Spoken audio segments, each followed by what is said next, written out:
It was past midnight, and the small highway leading to the quick check felt like the loneliest road in the world. The store, the only one open 24/7 in my area, was just a 20-minute drive away if I pushed the speed a little, my usual habit. My night had been consumed by coding, hours blurred together as I typed, fully immersed in my work. Hunger finally pulled me out of that trance around 2 a.m., so I decided to grab a bite. The parking lot was deserted, except for the dim glow of the fluorescent lights spilling from the store. Inside, I ordered a sandwich and started pacing the aisles while waiting. The mix of caffeine and restless energy made standing still impossible. That's when I saw him. A man sat on the floor at the end of an aisle, facing the refrigerators. He wasn't shopping, he was just sitting there, frozen like he didn't belong in the world. Brown jacket, jeans, and a weirdly stiff posture. I walked closer, trying to catch a glimpse of his face, careful not to seem obvious. The moment he turned his head toward me, I froze. His eyes were wide, unnaturally so, and his lips twitched, as if he were fighting some inner tremor. But it wasn't just his appearance, it was the stare. A blank, dead stare, chilling enough to make my blood run cold. I tried to avoid him, pretending to browse. But when my food was ready, I made a beeline for the counter. I glanced back, half expecting him to follow, or worse, vanish and reappear behind me. Luckily, he didn't move, or so I thought. As I stepped outside, a flicker of motion caught my eye. The man bolted from the store entrance to a truck parked at the far end of the lot. My heart raced as I realized he was heading straight for the highway. And me. I got back in my car, relieved yet uneasy, and drove off. Minutes later, headlights appeared in my rearview mirror.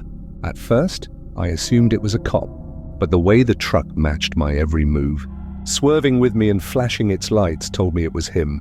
Panic surged. I pushed my car faster, the speedometer climbing past 100 mph, my heart pounding in sync with the engine. Then it happened. The truck rammed my rear quarter. Metal screamed against metal. My instincts kicked in. I swerved, slammed the brakes, and the truck shot past me, spinning out into a ditch before disappearing into the darkness. I sat frozen for a moment, shaking, grateful to be alive. I called the police as soon as I got home, reporting what happened. Quick Check's cameras would likely catch him, but I still don't know why he targeted me. Maybe curiosity, maybe something darker. Whatever it was, I promised myself I'd never be in that position again. The twist? A week later, I checked the local crime forum online and saw a brief mention. A man matching his description had been arrested, not for stalking or assault, but for sneaking into the Quick Check at night and tampering with security cameras.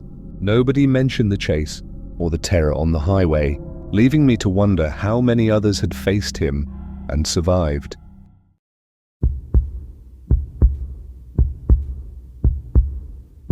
It was the summer of 2022. I was 25, working a logistics job hauling refurbished electronics and custom PC parts for a startup that delivered to the most remote corners of the Southwest. Nights were the worst, driving alone for hours on empty roads, the landscape stretching endlessly under the moonlight. That night, I was on the final leg of a run from Phoenix to Lovington. Around 1 a.m., I was cruising down a narrow stretch of Route 82, a lonely road cutting through the outskirts of Lincoln National Forest. It's one of those roads where you might see another car once every half hour if you're lucky. GPS offered alternatives, but they added hours to the trip. This road was unavoidable.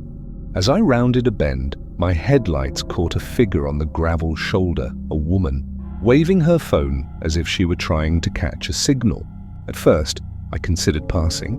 I mean, you hear enough stories to make anyone cautious in this area. But then I thought of how I'd want someone to stop if it were my sister or girlfriend stranded alone. I slowed down and cracked the passenger window. The woman approached quickly and tried the door handle. Her voice was jittery, her words slurred. She insisted on a ride to the nearest gas station, deflecting any questions I asked about her car. Something felt off. My instincts screamed caution, but I had a Glock 43 within reach. That small sense of security made me unlock the door.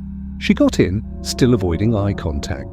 Then, out of the corner of my eye, I saw movement behind her car. A man emerged holding something long in his hands, a bat or a pipe. I couldn't tell. Another figure appeared in the middle of the road ahead. My heart raced. This wasn't a stranded woman needing help. It was a trap. I slammed the accelerator. She spun in her seat, reaching into her bag, but the sight of my gun made her freeze. I floored it down Route 82, barely noticing the desolate forest passing on either side. Every shadow felt alive, every turn a potential ambush. 30 minutes later, I pulled into a gas station in Artesia. I forced her out of the car, and she stumbled across the pavement, yelling incoherently. As I inspected the seat, my stomach dropped. I found a burner phone battery and a pack of sealed zip ties buried in the cushions. Whoever she was working with, it wasn't just about getting help, it was something far darker.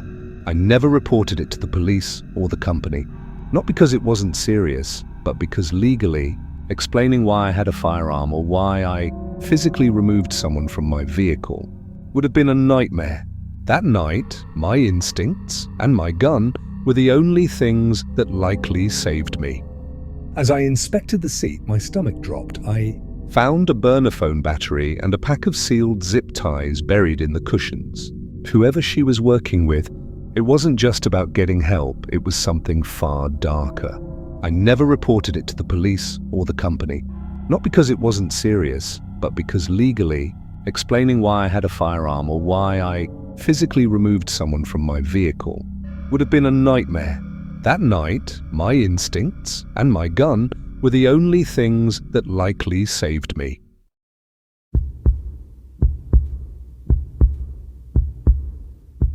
This happened about 3 years ago, when my husband and I were driving cross country from Utah to Georgia. Although the route we had mapped out wasn't the most direct, it passed through some places my husband really wanted to visit. The downside of that, though, was that we'd be cutting through some pretty desolate stretches of highway. The worst part was this section of western Kansas along US Route 400, basically miles of nothing but farmland and open sky. We had been driving most of the day, and I had fallen asleep in the passenger seat sometime around sunset. I'm one of those people who can sleep anywhere in a moving car, so I was out cold for a few hours. Around 10 at night, I woke up to the car slowing down and realized my husband had pulled into a tiny gas station off the side of the highway.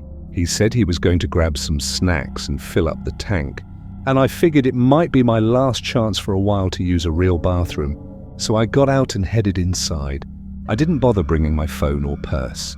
I thought I'd be in and out quickly. The cashier was this older guy who barely looked up when I walked in. The bathrooms were tucked down a narrow side hallway toward the back of the store. As I opened the women's restroom door, I almost bumped right into a woman who was coming out of one of the stalls, which wouldn't have been that noteworthy if it weren't for what she looked like. She had messy, unkempt grey hair that looked oddly sticky, like she hadn't washed it in days, and she was wearing a thick purple and green coat, which seemed ridiculous considering it was about 80 degrees outside. She was carrying a tied-up plastic grocery bag, and when she saw me, she didn't acknowledge me at all, she just stared. It wasn't a normal, excuse me kind of stare. It felt like she was expecting me to do something specific, but I had no idea what. I gave a polite nod and tried to step past her, but she didn't move. I figured that was the end of it, but instead of leaving, she actually turned around and followed me, moving closer toward the sinks. She didn't turn on the water. She didn't look at herself in the mirror. She just stood there, with her arms at her sides, silently waiting. My unease grew with every second. I quickly went into the nearest stall and locked the door. My heart was pounding, and I immediately regretted not bringing my phone. I could still hear the soft slap of her foam flip-flops as she moved around the room. She hadn't actually left. She had faked leaving. I could hear her breathing somewhere nearby, probably in a corner, just out of sight. Minutes passed, and I tried to stay as quiet as possible, hoping she wouldn't notice me. Eventually, I convinced myself she had left and unlocked the stall. I stepped out cautiously, fully expecting her to still be there, but the restroom was empty. I washed my hands quickly and moved toward the door. But as I approached, I saw her again. She was lingering near the front of the store. This time she was holding something in her hand I couldn't quite make out, and her stare was fixed on me. I hurried back to my husband, and we left the gas station as fast as possible. Later, I couldn't stop thinking about her. When I got a chance, I peeked inside the bag she had carried. Hidden among mundane items was a small notebook filled with names and addresses. I realized with a sinking feeling that she had been quietly observing travelers, keeping track of people passing through the area. Weeks later, I came across a small article about strange incidents at gas stations along Route 400. Multiple travelers reported unusual encounters, but that none were violent. Every description matched the woman we had encountered: the sticky grey hair, the thick coat, the silent stalking.